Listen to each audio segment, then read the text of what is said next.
एक आश्चर्य है पंढरपुर का।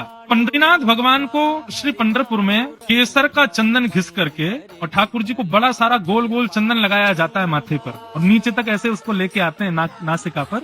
और इसका भी श्रृंगार गौर से देखना। एक बार मुझे सौभाग्य मिला था तो मैं अंदर गर्भगृह में पुजारी जी ने बैठा दिया, पूरा अभिषेक मेरे सामने, वस्त्र पहनाए, उसके बाद चंदन ठाकुर जी को लगाया, इत्र आदि लगा करके चंदन आभूषण पहना के। लेकिन फिर क्या किया, एक कटोरी में एक चंदन, काला काला सा चंदन था, उसको घिस करके और ठाकुर जी के बीच में एक काली बिंदी लगाई गई। हमने जिज्ञासावत होकर के पुजारी जी से पूछा कि ये काली बिंदी क्यों लगाई। उन्होंने जो बताया सुनकर के मेरे रोंगटे खड़े हो गए।